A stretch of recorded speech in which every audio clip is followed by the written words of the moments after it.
उम्मीद है आप सब ठीक होंगे। पहली चीज़ मैं माफ़ चाहती हूँ, मैं 2 दिन नहीं आई, लेकिन मेरी तबीयत बहुत ज़्यादा ख़राब थी और इस वजह से मैं नहीं आ सकी।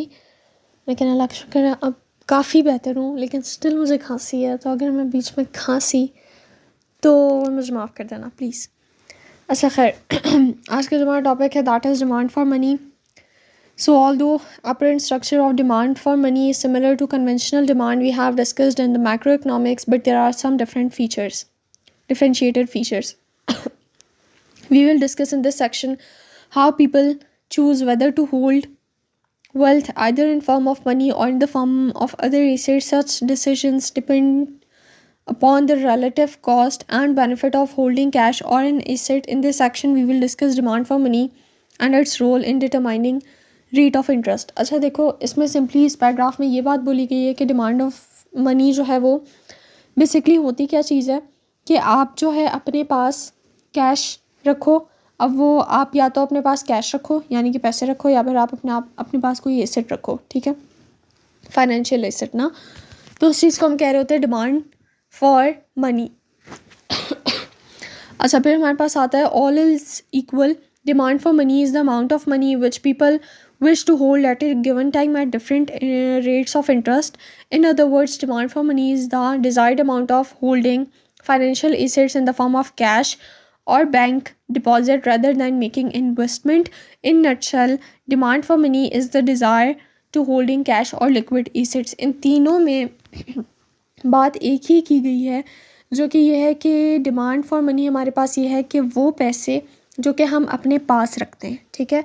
अब वो कैश की सूरत में भी हो सकता है, वो कोई फाइनेंशियल एसेट भी हो सकता है, ठीक है, जिसको हम अपने पास रखते हैं। वो हमारी मर्ज़ी है कि हम उसको अपने पास रखें या फिर हम उसको बैंक में डिपॉजिट करवा दें या फिर हम उसको इन्वेस्ट कर दें। अच्छा फिर हमारे पास आता है determinants of demand for money. There are several factors that determine demand for money in an economy. These are given here in brief. अच्छा हमारे पास वो फैक्टर्स कौन कौन से हैं जो कि डिमांड फॉर मनी पे अफेक्ट करते हैं, ठीक है। नंबर फर्स्ट हमारे पास आता है लेवल ऑफ इंटरेस्ट रेट। देखो शॉर्ट में अगर मैं पहले बता दूँ ना, लेवल ऑफ इंटरेस्ट रेट ये है कि हम जब बैंक के पास रखवाते हैं ना, इस चीज़ को पहली चीज़ इस्लाम में तो मना किया गया है, ठीक है, लेकिन अगर हम बैंक के पास रखवाते हैं, हमने उनके पास अपने पैसे रखवा दिया, वो जितने भी हैं, लाख हैं, करोड़ हैं, वॉटएवर जो भी अमाउंट है, ठीक है, वो फिर हमें अपने पैसों पे थोड़ा बहुत इंटरेस्ट देते हैं यानी हमें प्रॉफिट मिलता है, ठीक है। इस टाइम पे बहुत शदीद खांसी हो रही है, मुझसे नहीं बोला जा रहा था, इसलिए मैंने वीडियो पॉज की थी। अच्छा हमारे पास है the level of interest rate. देखो हमारे पास जो लेवल ऑफ इंटरेस्ट रेट है ना, वो बेसिकली क्या होता है कि बैंक के पास आपने अमाउंट रखवा दी, उन्होंने आपको इंटरेस्ट रेट दे दिया। जिस टाइम पे इंटरेस्ट रेट ज़्यादा देते हैं ना वो हमें, तो हम उस टाइम पे लोगों का ये होता है यार प्रॉफिट ज़्यादा मिल रहा है, हम बैंक को ही रखवा देते हैं पैसे, बैठे बैठे हमें प्रॉफिट मिल रहा है, ठीक है, तो वो हम जो हमारे जो पैसे होते हैं वो हम बैंक को रखवा देते हैं। इंटरेस्ट रेट कम होता है, हमें प्रॉफिट कम मिल रहा होता है, हम कहते हैं मुझसे के पास क्यों रखवाएं, हमें फ़ायदा तो हो नहीं रहा, हम अपने पास ही रख लेते हैं, ठीक है। तो लेवल ऑफ इंटरेस्ट रेट जो है ना, वो ये फैक्टर होता है डिमांड फॉर मनी का। आप इसको पढ़ लेते हैं। Interest is the opportunity cost of holding liquid assets rather holding cash. One can earn handsome amount of interest by lending it to someone else. Higher interest rate decreases the demand for money and vice versa. वही बात है कि interest rate ज़्यादा होता है तो जो demand for money है वो डिक्रीज़ हो जाती है, इंटरेस्ट रेट कम होता है तो जो डिमांड फॉर मनी है वो इंक्रीज़ हो जाती है। For example suppose mister Jain has 10 lakh, 10 lakh ही है ना, हाँ। If rate of interest increases from 10 to 20, he will prefer to lend it to get more return as opportunity cost of holding cash has increased. अब देखो यहाँ पे जैसे बताया है मिस्टर जैन का ना कि उनके पास 10 लाख थे, ठीक है, जो इंटरेस्ट रेट था वो इंक्रीज़ हो गया, पहले 10% मिल रहा था फिर 20% हो गया, तो उन्होंने कहा कि मैं जो हूँ इंटरेस्ट रेट मुझे ज़्यादा मिल रहा है, मुझे प्रॉफिट हो रहा है, तो मैं जो अपने पैसा है ना वो मैं बैंक को रखवा दूँ ताकि मुझे उससे प्रॉफिट मिलता रहे। लेकिन देखो बात वही है ना कि इंसान अल्लाह पे भरोसा करे ना, अल्लाह के लिए जब इंसान कोई चीज़ छोड़ता है तो ऑफ कोर्स अल्लाह उसको उससे ज़्यादा देता है।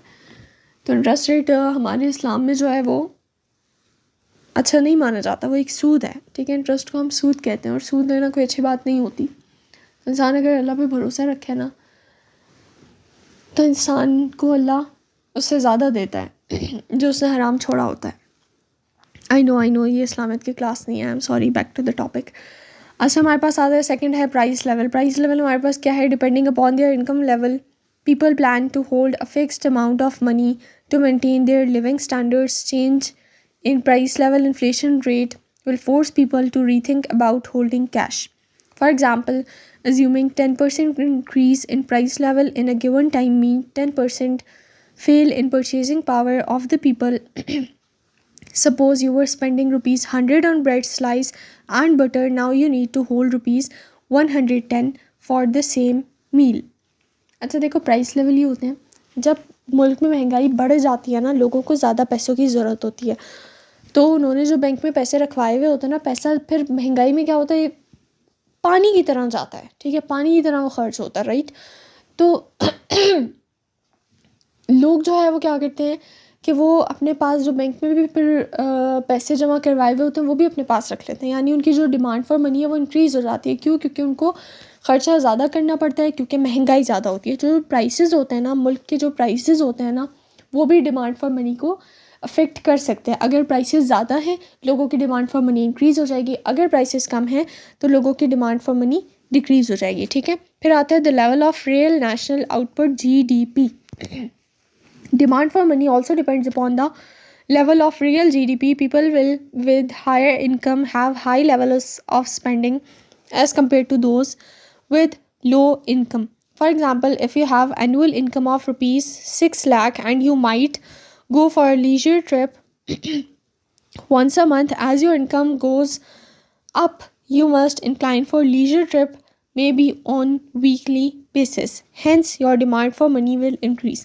यानी देखो, जो रियल नेशनल आउटपुट है, या हम कह सकते हैं आउटपुट हमारे पास, हम इनकम से भी उसको मिला सकते हैं, ठीक है। तो देखो, लोगों की जब इनकम बढ़ती है ना, तो उसमें क्या होता है, लोगों के पास पैसा ज़्यादा आता है, और जब लोगों के पास पैसा ज़्यादा आता है ना, वो ज़्यादा लाजमी खर्च करते हैं, ठीक है। तो ऐसा होता है कि जिसकी इनकम ज़्यादा है उसकी डिमांड फॉर मनी ज़्यादा होगी, जिसकी इनकम कम है उसकी डिमांड फॉर मनी कम होगी। क्योंकि देखो, जिसकी इनकम ज़्यादा होती है वो तो खर्च कर लेता है, लेकिन जिसकी इनकम कम होती है उसको ये होता है कि अगर मैं सारा पैसा जो हूँ वो एक तरीके से खर्च कर दूँगा या ज़्यादा पैसा खर्च करूँगा तो फ्यूचर में मेरे पास क्या बचेगा, ठीक है। तो ज़्यादातर लोग जो है वो अपने फ्यूचर की सेविंग के लिए भी ख्याल रखते हैं, ठीक है। तो जिनकी कम होती है इनकम, उनकी डिमांड फॉर मनी कम होती है, और जिनकी इनकम ज़्यादा होती है उनकी डिमांड फॉर मनी भी ज़्यादा होती है। फिर आता है लास्ट फैक्टर, जो कि है the pace of financial innovation, जो कि है financial innovation such as online funds transfer facilities, automatic teller machines, ATMs, credit cards, etc. also influence level of money needed. People with these modern financial facilities will be less inclined to hold money. For example, in the absence of such modern means of funds handling, people prefer to hold money as to meet any immediate need. Suppose during bank holidays you need to make some urgent payments. By using modern financial system, you can make it possible anytime. Hence, you do not need to hold money next. अच्छा, अब देखो, जो financial innovation यानी आज के ज़माने में काफ़ी ज़्यादा तरक्की हो गई है, राइट। हमारे पास ऑनलाइन पेमेंट्स आ गई हैं, क्रेडिट कार्ड्स आ गए हैं, ATMs आ गए हैं, ठीक है। तो जिनकी वजह से हमें अपने पास पैसे 24 घंटे रखने की ज़रूरत नहीं पड़ती, हम बैठे बैठे घर पे ऑनलाइन पेमेंट कर देते हैं, ठीक है।